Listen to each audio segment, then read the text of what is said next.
마태복음 11장 25절에서 30절까지 말씀입니다.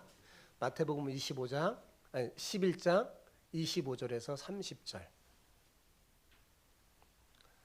제가 한 절 읽고 여러분 한 절 읽고 교독하겠습니다. 그때 예수께서 대답하여 이르시되 천지의 주제이신 아버지여, 이것을 지혜롭고 슬기 있는 자들에게는 숨기시고 어린아이들에게는 나타내심을 감사하나이다.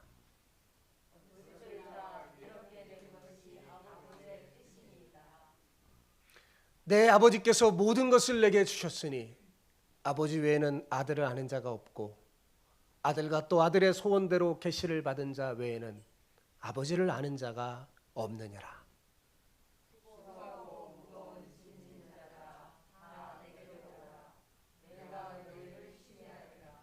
나는 마음이 온유하고 겸손하니 나의 멍에를 메고 내게 배우라.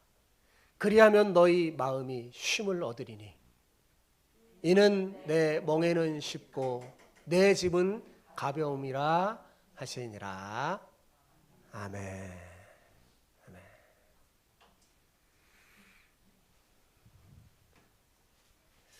에반 호킴스 목사는 파선한 배를 비유로 들어서 믿음의 세 단계를 설명했어요. 사람들이 배를 타고 가다가 그만 물에 빠져서 절망적인 상황에 부딪힐 때 어떻게 합니까? 물속에서 호우적거리면 어떻게 해요? 살려달라고. 좀 살려달라고 외치면서 도움을 구하겠죠. 이것이 씨름하는 단계라고 말한 이 목사님이 이제 설명을 해요. 씨름하는 단계라고 하죠. 자, 그러다가 감사하게도 그들이 보트를 타고 있는 누군가의 도움으로 보트를 붙잡게 되었다고 합시다. 자, 그러면 어때요? 어느 정도 안전해졌죠? 내가 이제 죽지 않게 됐잖아요. 자, 그런데 아직 그들은 누군가를 도울 수는 없습니다. 이것이 매달리는 단계라고 합니다. 그리고 마침내 보트에 올라탔어요. 이제야 비로소 안전해졌고 양손은 어때요? 자유로워졌죠. 자, 그럼 내가 물어볼게요. 만약 여러분이 첫 번째 보트에 올라탄 사람이라면 어떻게 하시겠습니까? 어떻게 하시겠어요? 자유로워진 양손을 가지고 어떻게 해요? 아직 물속에 있는 사람들을 돕겠죠? 맞죠? 첫 번째 온 사람, 물속에 빠져 있는 사람들을 이렇게 도울 겁니다. 이것이 뭐냐? 안식하는 단계입니다. 에반 호킴스 목사는 이것을 믿음에 적용해서 믿음에는 이렇게 세 가지 단계가 있다고 말합니다. 어떤 단계요? 씨름하는 단계.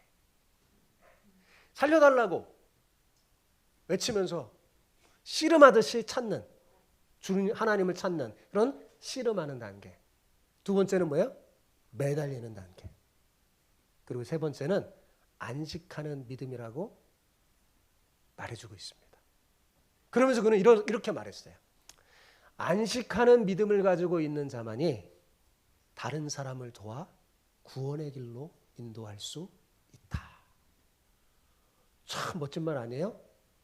같은 목회자로 저는 전적으로 동감합니다. 믿음의 최상의 단계는 어떤 상황에서도 안식을 누리는 안식하는 믿음입니다. 그래서 제가 오늘 설교 제목을 이렇게 잡았어요. 안식하는 믿음으로 나아갑시다. 우리 서로 돌아보면 인사해 봅시다. 안식하는 믿음으로 나아갑시다. 어떤 믿음이요? 안식하는 믿음. 그래서 그런지 이스라엘 사람들은 사람들을 만나고 인사할 때마다 이스라엘 사람들은 어떻게 해요? 샬롬이라고 말합니다. 그게 안식이라는 뜻이에요. 평안이라는 뜻이에요. 이것은 전쟁터 같은 매일의 삶 속에서 하나님의 은혜로 안식을 조금씩 더 맛보며 누리며 점령해 가라는 의미입니다. 샬롬이라는 말의 의미가 뭐라고요? 매일 같은 전쟁터 같은 그런 삶 속에서 하나님의 은혜로 뭘요? 안식을 누리면서 그것을 맛보고 누리고 점령해 가라는 거예요. 그러면서 인사를 하는 거죠. 자, 중요한 것은 내가 안식을 누려야, 내가 안식을 누리고 내가 안식을 통해 내 삶을 점령해야 다른 사람을 어떻게 해요? 도울 수 있다는 사실입니다. 내가 안식을 누릴 줄 알아야 남에게 안식을 전해줄 수 있어요. 그죠? 저는 우리 주마음 가족 모두가 씨름하는 믿음을 지나 매달리는 믿음을 거쳐 마침내 안식하는 단계에 이르는 안식하는 믿음을 소유하기 바랍니다. 그렇다면 우리가 어떻게 하면 이 안식하는 믿음에 이를 수 있을까요? 오늘 말씀을 통해 그 해답을 여러분 잘 발견하고 예수님 안에서 안식을 누리며 풍성한 삶을 누릴 뿐만 아니라 다른 사람에게도 믿음의 손을 내밀어서 그로 예수님께로 인도하는 축복의 복의 통로가 되는 여러분 되시기를 축복합니다. 좀 힘있게 아멘하면 힘있게 하세요. 축복합니다. 이렇게 오늘 인사해 봅시다. 시작. 씨름하며 매달리는 단계를 넘어 안식하는 믿음을 소유하시기를 축복합니다. 합쳐서 시작. 씨름하며 매달리는 단계를 넘어 안식하는 믿음을 소유하시기를 축복합니다. 아멘. 정말 축복합니다. 사람은 누구나 이 땅에 태어나서 저마다 가지고 있는 인생의 짐이 있어요. 저 아이들은 아이들 나름대로 짐이 있어요.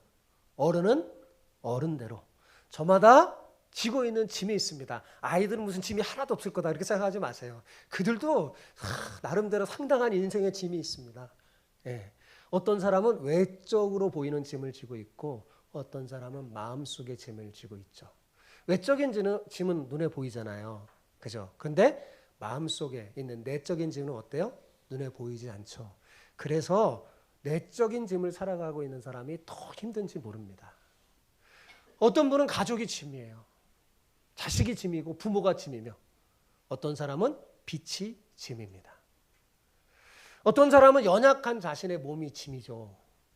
자신의 병든 몸이 짐일 뿐만 아니라 다른 사람에게도 이게 짐이 되는 것 같아서 괴로워하는 분들이 있습니다.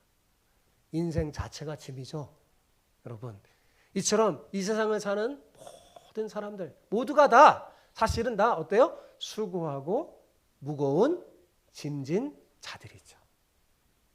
어떤 사람은 그래서 이 인생의 짐이 너무 무거워서 이 짐을 내려놓고 도망가는 사람도 있어요. 또 심지어 그 짐이 너무 무거워서 이쯤 했으면 내려놨으면 좋겠다 생각하며 자살을 생각하는 사람도 있죠. 그 짐이 얼마나 무거웠으면 다 내려놓고 인생을 끝냈으면 좋겠다 생각했겠습니까? 그렇지만 그건 결코 짐을 벗는 방법이 아니에요. 인생의 짐은 그렇게 벗겨지지 않습니다. 짐을 벗었다고 생각하는 순간 오히려 더 큰 짐을 지게 돼요. 또한 그가 벗어놓고 간 짐은요, 남은 사람의 몫이에요. 이 땅에 남은 사람의 몫이에요. 어린 자녀가 그 짐을 져야 되고요, 늙은 부모가 져야 됩니다. 스스로 목숨을 끊는 것은 결코 짐을 벗는 것이 아닙니다. 죽음은 우리를 무거운 짐에서 벗어나게 하지 못해요. 자, 그러면 어떻게 해야지 이 무거운 짐을 벗고 우리가 안식을 누릴 수 있을까요? 자, 그러려면요, 내 자신의 인생의 짐이 너무 무거워서 파선한 배와 같은 상태임을 알아야 돼요. 내 인생의 짐을 지고 막 내 인생의 짐을 항해하는데 내가 지금 풍랑을 만나 파선한 배의 상태임을 알고 어떻게 해요? 인생의 진정한 도움이 되시는 주님을 씨름하듯 찾아야 돼요. 어떻게 해요? 주여 나를 살려달라고, 나를 도와달라고 외쳐야 합니다. 그러면 어떻게 될까요? 주님이 찾아오세요. 주님은 그 음성을, 우리의 애타게 찾는 씨름하며 외치는 음성을 외면하지 않습니다. 여러분 그렇게 다 찾아오셨잖아요, 주님이. 그죠? 주님이 찾아오셔서 이렇게 말씀할 거예요. 수고하고 무거운 짐진 자들아, 다 내게로 오라. 내가 너희를 쉬게 하리라. 이 주님의 초청에 손을 내밀어 주님의 손을 꼭 붙잡게 바랍니다. 그러면 무거운 짐을 벗고 안식을 누릴 수 있어요. 아마 여러분은 여기까지 온 상태인 분들일 거예요. 대부분이요. 그런데 여기서 멈추면 안 됩니다. 내 손을 잡으신 주님의 손에 이끌려서 주님이 타신 배에 올라타야 돼요. 그리고 주님께 배워야 합니다. 그래야 안식하는 믿음으로 온전한 쉼을 누릴 수가 있어요. 자, 29절을 볼까요? 같이 읽어봅시다. 시작. 나는 마음이 온유하고 겸손하니 나의 멍에를 메고 내게 배우라. 그리하면 너희 마음이 쉼을 얻으리니. 우리가 앞에 28절, 29절 너무나 좋아하는 말씀이죠. 그런데 여기서 우리가 정말 주목해야 할 말씀이 뭐냐면 내게 배우라는 말이에요. 여기는 내게가 누굽니까? 주님에게. 그죠? 우리는 이렇게 생각해요. 당연히 무거운 짐을 짓고 탁 이제 주님께 오면 그 짐을 탁 내려놓고 이제 쉴 거라고 생각합니다. 그죠? 짐 지고 내게 오라 그러니까 그 짐을 탁 내려놓고 쉴 거라고 생각하는데 예수님은 지금 뭐라고 말해요? 나의 멍에를 메고 내게 배우라. 오라고 초청해놓고 온 사람에게 어떻게 말해요? 나의 멍에를 메고 내게 뭐요? 배우라고 하십니다. 아니 무거운 짐을 지고 있는 상태에다 거기다가 주님의 멍에를 메고 더 힘들어지는 게 아닌가? 이렇게 생각할 수도 있어요. 그러나 그렇지 않습니다. 우리가 주님께로 가면 그냥 가만히 있는 게 아니에요. 배워야 합니다. 여러분, 신앙은 배우는 거예요. 배운 만큼 여러분이 안식을 누릴 수가 있어요. 한 달을 배우고 1년을 배우고 2년을 배우고 3년을 배우고 계속 배우면 참된 쉼을 누릴 수 있습니다. 자, 멍에란 어떤 거예요, 여러분? 짐승들에게 무거운 짐을 지게 하거나 밭을 갈게 할 때 그것을 사람이 잘 부리게 하는 도구잖아요. 그죠? 대표적인 동물이 뭐예요? 소죠. 멍에를 한 번도 맨 적이 본 사람이 없는 사람을 위해 그림을 준비했어요. 자, 이게 왜? 우리나라 소입니다. 우리나라. 그죠? 대부분 우리나라 소는 저렇게 어떻게 해요? 한 사람, 한 소가 멍에를 써요. 그죠? 왜 그러냐? 우리나라 땅은요, 비옥한 편이라고 합니다. 굉장히 비옥한 편이라서 보통 소 한 마리에 멍에를 쓰고 이렇게 땅을 갈면요, 다 할 수 있어요. 농사를 제대로 다 지을 수 있어요. 그런데 저 중동 지방, 팔레스타인, 이스라엘 지방은요, 소 한 마리가 아니라 두 마리가 같이 멍에를 메고 갈아야 할 정도로 땅이 굉장히 메말라 있습니다. 그래서 이스라엘 사람들이 쓰는 멍에는 달라요. 어떻게 해요? 저렇게 생겼어요. 저게 이스라엘 사람들이 쓰는 멍에입니다. 같이 매죠, 소 둘이. 같이 매요. 우리나라에서는 잘 이제 볼 수 없는 풍경인데 이스라엘 사람들은 대부분 혼자 소가 매는 게 없어요. 다 둘이에요. 자, 여기를 보세요. 한국 소는 혼자 일하니까 어때요? 소를 끄는 사람에 따라서 일이 착착 진행이 잘 돼요. 그죠? 이렇게 소를 이끄는 사람 착착 돼. 그런데 이스라엘의 소는 두 마리잖아요. 그러니까 소가 한 마음이 안 되면 어떻게 해요? 일이 잘 안 됩니다. 그런데 간혹 이스라엘 사람들이 어미소, 아까 다 대부분 어미소 같은 다 성장한 소를 묶어요. 그래야지 일이 잘 진행돼요. 그런데 간혹 어미소와 어린 송아지를 같이 멍에를 매게 할 때도 있습니다. 자, 그렇게 하면 일이 잘 될까요, 여러분? 일이 잘 안 되죠. 전혀 능률적이지도 않은데 왜 송아지, 어미소하고 어린 송아지하고 멍에를 지게 하는 걸까요? 그건 자, 이 어린 송아지도 나중에 크면 어떻게 해야 돼요? 밭을 갈아야 되죠. 교육시키는 거예요. 어미소에게 송아지의 기술을 전수시키는 겁니다. 그래서 이 송아지가 밭을 가는 방법을 잘 배울 수 있도록 어미의 멍에를 같이 지게 하는 거예요. 그래서 배우는 거예요. 그 광경을 지켜보면 아주 매우 흥미롭죠. 그래서 멍에는 사실은 어미소에다가 새끼소 하면 새끼소가 어떻게 일을 하겠어요?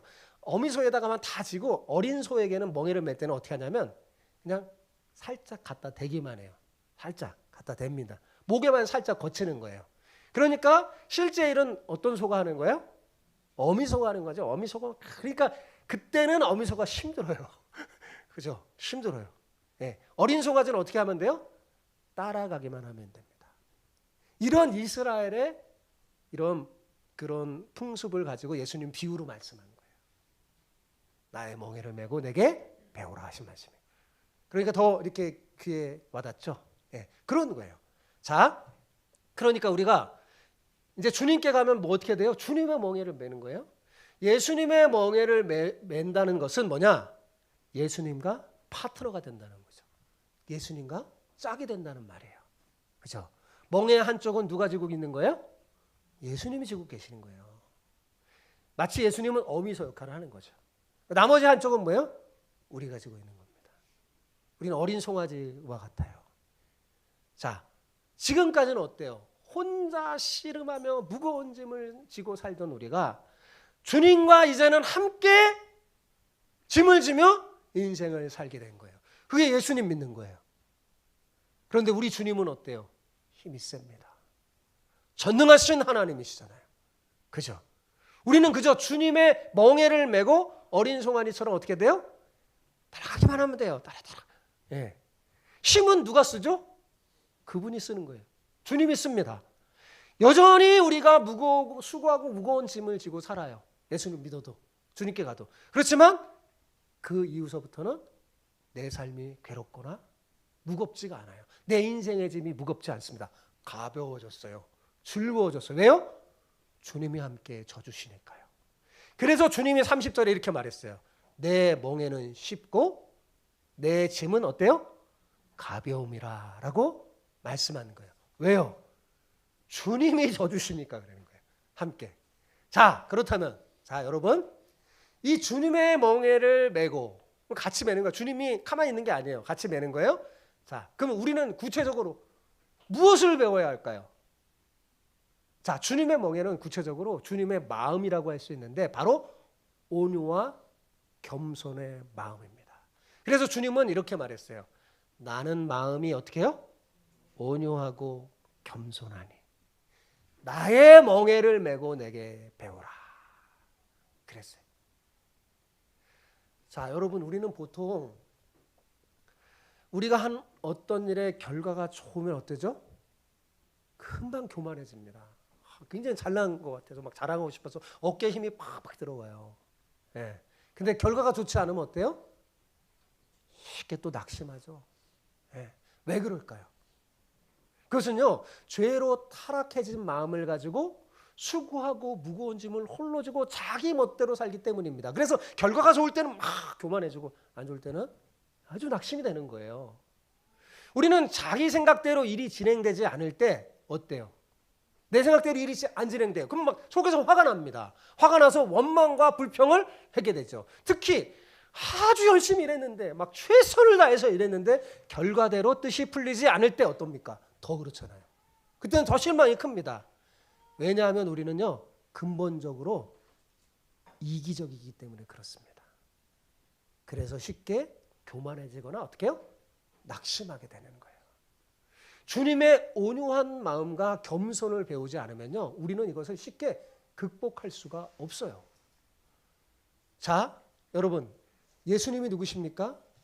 예수님은 하나님의 본체시잖아요. 그렇죠? 하나님이시잖아요. 근데 우리를 사랑해서 우리와 멍에를 함께 지시려고 사람이 되셔서 이 땅에 오신 거예요. 우리의 멍에를 함께 지시려고. 예수님은 우리의 연약함과 슬픔과 질고의 짐을 지고 온 힘을 다해서 희생하고 헌신했습니다. 그죠? 네. 그런데 문제는 뭐냐면 사람들의 반응이 탐탁하지 않았어요. 요한복음, 요한의 표현에 따르면 빛이신 주님이 왔는데 어둠 속에 있던 사람들이 주님을 알아보지 못하고 배척하고 영접하지 않는 겁니다. 그러나 온유하고 겸손하신 주님은 그것에 낙심하지 않고 이렇게 말씀하시는 거예요. 자, 오늘 25장 26절 같이 봅시다. 시작. 그때 예수께서 대답하여 이르시되 천지의 주제이신 아버지여, 이것을 지혜롭고 슬기 있는 자들에게는 숨기시고 어린아이들에게는 나타내심을 감사하나이다. 옳소이다. 이렇게 된 것이 아버지의 뜻이니이다. 우리가 좋아하고 사랑하는 수고하고 무거운 짐진자들아, 그 말씀을 하나로 띄어서 이해하면 안 돼요. 마태복음 11장 전체의 문맥 속에서 이해해야지 제대로 알 수 있습니다. 자, 주님은 어땠다고요? 우리를 사랑하셔서 인간이 되셔서 우리의 멍에를 함께 져주려고 이 땅에 빛으로 왔는데 사람들은 어때요? 반응이 탐탁지 않아요. 주님을 알아보지 못해요. 오히려 배척합니다. 네? 그때 주님이 이 말씀하신 거예요. 여기 그때 그랬죠. 제가 빨간 글씨로 써놨죠. 그때란 말이 뭐냐면 바로 주님의 은혜를 받아 누린 사람이 불신앙으로 반응했을 때란 말입니다. 앞에서 말한 뭐야? 고라신, 벳세다, 가버나움 사람들처럼. 예? 피리를 불어도 춤추지 않고, 예? 슬피 울어도 가슴을 치지 않는 그때 그런 사람들. 예. 그때 예수님은 그 사람들 주님의 복음에 반응을 탐탁지 않게 하고 불신앙으로 무방하는 그 사람들을 지혜롭고 슬기로운 자라고 풍자자라고 말씀하는 거예요. 진짜 지혜롭고 슬기롭다는 말이 아니라 지 똑똑해서 우리 그러잖아요. 네 잘나서 그 말이에요. 그 말하고 똑같아요. 예. 그래 네가 잘났구나 잘났노 이거하고 비슷한 뉘앙스인 거예요. 예. 지혜롭고 슬기로운 풍자자라고 말하면서 이들에게는 하나님 아버지가 복음을 숨기시고 어린아이에게 나타나심을 감사했어요.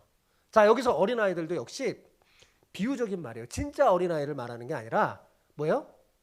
주님을 따르는 제자들을 비유적으로 말하는 거예요. 그러니까 지혜롭고 능력 있는 사람들은 복음을 받아들이지 않고 힘없고 가난하고 어린아이 같은 사람들은 복음을 받아들이는 거예요. 자, 그러니까 사실 굉장히 실망스러운 상황이잖아요. 그죠?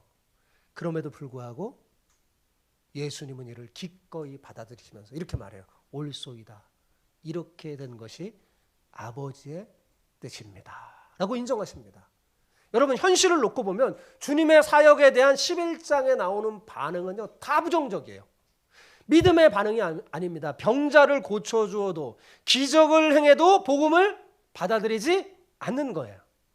예수님은 이런 현상을 보면서 저 사람들이 믿음의 반응을 하지 않는 것은 하나님 아버지의 뜻에 있어서 복음을 숨겼기 때문이라고 지금 말씀하고 있는 겁니다. 그리고 그건 다 아버지께서 결정하신 것인데 옳은 결정이라고 말씀하고 있는 거예요. 자, 여러분 사람은 어떤 일을 한 다음에 아무리 자기가 최선을 다해도 어때요? 돌아보면 후회스럽고 아쉬움이 남을 때가 많아요. 그죠? 그런데 예수님은 그럴까요? 그렇지 않습니다. 예수님은 하나님이시잖아요. 예수님은 후회함이나 부족함이 없습니다. 주님은 그러니까 온전하고 풍성하고 충만하게 사역하셨어요. 그런데도 사람들이 믿음으로 반응하지 않고 불신앙으로 반응한 거예요.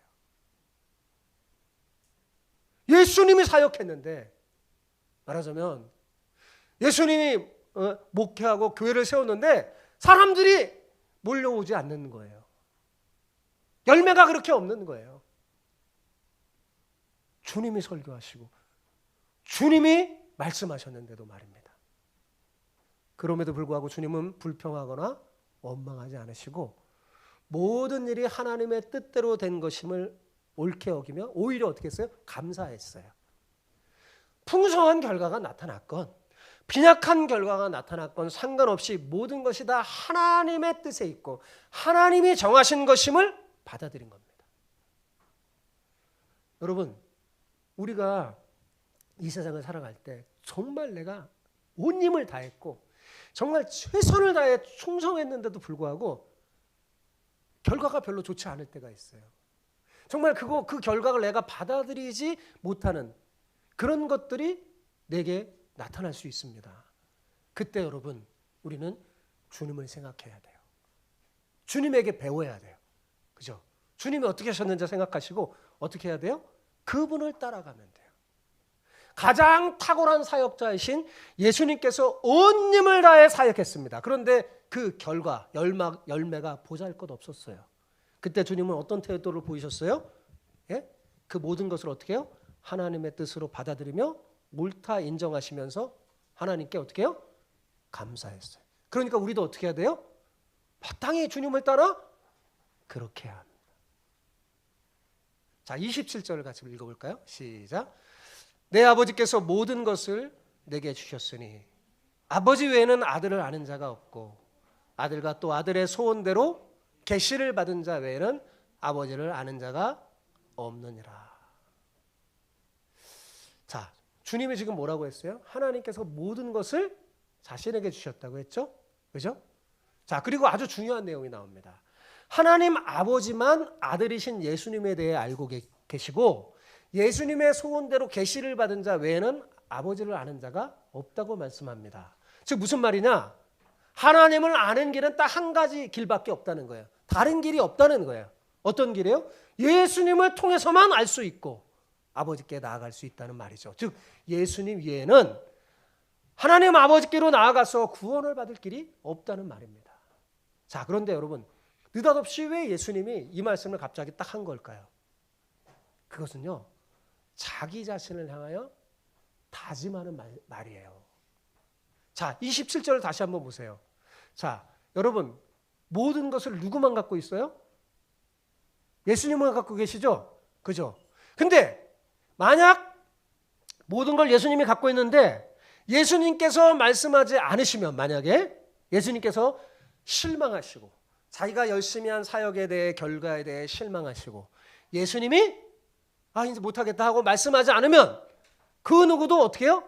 어떤 방법을 통해도 하나님을 알 수가 없고 구원받을 수 없게 되겠죠. 그죠? 만약 주님이 형편없는 결과에 실망하시고 사역을 중단했다면 어떻게 됐을까요? 여러분 이 세상에 구원받는 사람 한 사람도 없었을 겁니다. 생각만 해도 끔찍해요. 그런데 주님은 자기 자신을 향하여 말하자면 이렇게 말하는 거예요. 제가 모든 것을 다 아버지께 받았습니다. 비록 열매가 없어 보여도 내가 이 길을 끝까지 가지 않으면 아무도 구원받을 수 없음을 압니다. 오직 나를 통해서만 아버지께로 갈 수 있게 아버지여 내가 이 길을 계속 가겠습니다. 자기를 향한 다짐이에요. 그리고 28절에 초청을 한 거예요. 자, 28절 뭐라고 그랬어요? 수고하고 무거운 짐진 자들아 다 내게로 오라. 내가 너희를 쉬게 하리라. 이 구절이 이렇게 연결되어 있는 거예요, 여러분. 자, 여기서 수고하고 무거운 짐진 자들이란 누굴까요? 이 세상 모든 사람을 말하는 거예요. 여기에는요, 주님께서 권능을 베풀어 주셨건만 어디서도 베풀지 못하는 놀라운 권능을 베풀어 주셨지만 불신앙과 무반응으로 보인 사람들도 포함될까요? 안 포함될까요? 대답하래. 포함될까요? 안 포함될까요? 포함돼요. 또한 아직 주님의 말씀을 듣지 못했던 수많은 사람도 포함되죠. 그리고 주님을 따르는 제자들도 다 포함됩니다. 그러니까 현재까지 불신앙으로 반응했건 복음을 아직 듣지 못해서 반응한 기회를 얻지 못했건 또 믿음으로 반응했건 다 상관없이 다 뭐예요? 다 포함되는 거죠. 모든 사람이 다 수고하고 무거운 짐진 자이니까요. 자, 그 사람에게 주님이 베푸신 은혜를 한마디로 말하면 쉼입니다. 뭐라고요? 쉼. 이거를 좀 고상하게 말하면 다른 표현으로 말하면 안식이에요. 안식. 예, 안식을 누리는 거죠. 그러니까 예수님이요 안식을 주시기 위해서 이 땅에 오셔서 은혜를 베푸시고 권능을 행하시는 거예요. 여기서 우리는 주님의 사역의 목적이 무엇인지 발견하게 됩니다. 그건 수고하고 무거운 짐 때문에 안식을 누리지 못하는 우리에게 뭘 주시기 위해서요? 안식을 베풀어 주시기 위해 오신 거예요. 뒤집어 얘기하면 우리가 예수님을 믿는 목적도 마찬가지입니다. 참된 쉼을 얻기 위해서요. 인생을 여러 번 살아봤지만 도대체 어디에도 진짜 참된 쉼이 없잖아요. 너무 힘들어요. 무거운 짐 지고 고통 속에 있잖아요. 네. 그래서 참된 쉼을 얻기 위해서 예수님 믿는 거예요. 그죠? 그러니까 우리가 예수님을 믿었는데도 안식을 누리지 못한다면 뭐예요? 뭔가 문제가 있는 거예요, 신앙에. 뭔가 잘못되어 있는 겁니다. 자, 제가 조금 더 본질적으로 설명해 볼게요. 여러분, 사람은 태어날 때부터 죄의 굴레 속에서 살아갑니다. 그죠? 죄의 형벌로 생겨난 수많은 현실 속에서 살아가요.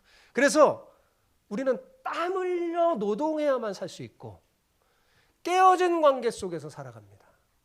죄 때문에 그런 거예요. 여러분, 내가 선을 베풀었는데도 저 사람이 악으로 대할 때가 많아요. 그죠? 그런 관계 속에서 살아가는 거예요. 죄로 인해서 생긴 이런 모든 것으로부터 해방되는 것, 그것이 바로 예수님이 말씀하시는 쉼이에요. 내가 비록 죄를 짓지 않았지만 조상의 죄 때문에 생겨난 악하고 좋지 못한 삶의 형편으로부터 해방되고 자유를 누리는 것, 그것이 주님이 주시는 쉼입니다. 내가 비록 죄를 짓지 않았지만 동시대에 다른 사람이 죄를 져서 그 형벌 때문에 좋지 못한 현실 속에 살아가는 것부터 해방되어 쉼을 누리는 것, 평안을 얻고 사는 것, 그게 주님께서 주시는 쉼입니다. 이 안식을 얻는 것이 우리 신앙생활을 하는 궁극적인 목적이고 결과예요. 중요한 것은, 자, 이 쉼은 누구만 주실 수 있을까요? 주님만 주실 수 있다는 거예요. 다른 곳에서는 얻을 수가 없어요. 그러니까 다른 곳에서 헤매고 찾으면서 막 쉼을 얻고자 하면 어떻게 해요? 쉼만 빠지고 낙심할 뿐입니다. 주님의 초청에 응해서 주의 손을 잡고 그분의 배를 타야 그분과 함께 어떻게 해요? 멍에를 메고 배워야 합니다. 그래야 쉼을 얻을 수 있어요. 여러분, 보통 우리는 아무리 열심히 일해도 열매가 없고 결과가 보잘것없으면 어때요? 실망하고 그만두고 싶죠. 그만두고 싶어 합니다. 특히 열심히 일했는데 뭔가 결과가 보잘것없으면 그만두고 싶어요. 그죠? 그런데 주님은 어떻게 하셨나요? 불신앙으로 반응했던 그 사람들을 포함해서 모든 사람에게 다시 어떻게 해요? 초청해 주시죠. 그만두지 않고 때려치지 않고 주님은 어때요? 다 와라. 수고하고 무거운 짐진 자들아, 다 내게로 오라. 다시 초청해 주십니다. 중요한 건 믿음으로 반응하지 않는 사람들에게도 주님이 어떻게 해요? 은총의 손을 내밀었다는 사실이에요. 그죠? 믿음으로 잘 반응하여 누가 봐도 은혜 마땅한 사람들만 초청한 게 아니에요. 그죠? 불신하고 반응하는 사람에게도 다시 손을 내밀어 주시는 거예요. 이거 하나님의 뜻 아니죠? 제가 할 만큼 했는데 주님 다 아시잖아요. 더는 못하겠습니다. 저 녀석들한테는 다시는 안 갈 거예요. 저렇게 말 안 듣고 불순종하고 무반응한 저들이 이제는 복을 받고 쉼을 누리는 꼴 내가 못 보겠습니다. 아버지, 나는 저 녀석들한테 절대로 이제는 은혜를 베푸지 않을 겁니다. 만일 주님이 이렇게 하셨다면 여러분, 생각만 해도 끔찍하죠. 사실 주님이 이렇게 반응할 만해요. 우리 인간들이 주님을 향한 반응이. 그런데 주님은, 우리가 알듯이 주님은 어떻게 반응했어요? 이것이 아버지의 뜻 맞습니다. 인정합니다. 받아들이겠습니다. 그런데 그 길을 내가 다시 가겠습니다. 제가 아니면 아버지께서 맡겨주신 이 일을 아무도 감당할 수 없기 때문입니다. 그러니 제가 감당하겠습니다. 그러니 아버지, 저들에게 다시 한번 기회를 주세요. 내가 가르쳐서 쉼을 주고자 합니다. 비록 저들이 나를 대적하고 아직 믿음으로 반응하지 않는 자들이지만 저들에게도 안식을 주고 싶습니다. 수고하고 무거운 짐진 자들아, 다 내게로 오라. 그러고 말씀한 거예요. 이게 예수님의 모습이에요. 이해가 되시나요? 여러분, 우리가 잘 알듯이 11장 끝난 이후에 12장에 들어서도 예수님은 어떻게 해요? 묵묵히 자신이 주어진 길을 걸어갑니다. 여태껏 순종하고 헌신했던 모습만이 아니라 십자가에 매달려 죽기까지 순종하고 헌신하면서 온유와 겸손의 길을 끝까지 가십니다.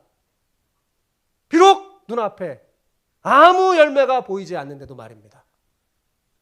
그 주님의 은혜로 지금 우리가 구원받아서 지금 이렇게 예배드리고 안식을 누리고 있는 거예요. 때때로 우리는 선을 행하다가도 낙심할 때가 있습니다. 이건 정말 하나님이 역사하는 게 아니야. 난 도무지 받아들일 수 없어. 하나님이 사랑하시다면 왜 나한테 이런 일을 할까? 그런 현실을 우리가 만날 수도 있어요. 그때 여러분 모두, 우리 모두 다시 한번 용기를 냈으면 좋겠습니다. 그리고 주님을 따라가는 거예요. 주님이 하신 일 따라갔으면 좋겠어요. 교회 안에서 직분을 감당하건 세상에 파송받아서 세상 속에서 직분을 감당하건 우리 모두는요 이렇게 말했으면 좋겠어요. 주님 따라서. 우리는 주님 따라하는 사람이잖아요. 배우는 거잖아요. 그죠? 주님, 저는 지금 당장은 잘 이해되지 않지만 주님께서 제 삶을 간섭하고 계시고 결정하고 역사하고 계시다는 것 믿고 인정합니다. 이것이 주님의 뜻 맞습니다. 제가 이 길을 포기하지 않고 계속 가겠습니다. 제가 아니면 저 사람들 구원받을 길 없으니까 저에게 맡겨진 사람들에게 안식을 주시는 주님께 인도하고자 다시 한번 초청하고자 합니다. 그렇게 예수님 흉내내며 고백했으면 좋겠습니다. 이것이 주님의 멍에를 메고 배운 사람들의 모습이에요. 우리 모두 다 이렇게 주님을 닮아가는 주님의 제자들이 되었으면 좋겠습니다. 사랑하는 성도 여러분, 수고하고 무거운 짐 때문에 너무 힘들 때는 어떻게 해요? 씨름하듯이 주님의 이름을 부르세요. 주님 살려주세요. 내가 더 이상 못하겠어요. 제 힘으로는 안 돼요. 주님이 도와주셔야 돼요. 주의 이름을 부르세요. 그러면 주님이 다가와서 여러분에게 손을 내밀 거예요.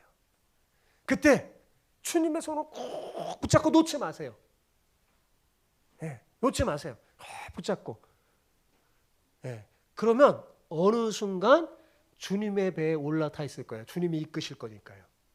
그 주님의 배에 올라탄다면 뭐 해야 돼요? 가만히 있으면 돼요? 아, 이제 됐다. 그러고 가만히 있으면 돼요? 아니라는 거예요. 어떻게 올라타면 어떻게 해요? 주님의 멍에를 메고 배워야 합니다. 주님의 멍에를 메고 배우시기 바랍니다. 그러면 여러분의 믿음이 어떻게 되는 줄 아세요? 씨름하는 단계와 매달리는 단계를 넘어서 안식하는 단계에 이르게 될 겁니다. 저는 여러분이 모두 다 이 씨름하는 단계를 지나서 매달리는 단계를 거쳐 마침내 안식하는 단계에 이르기를 소망합니다.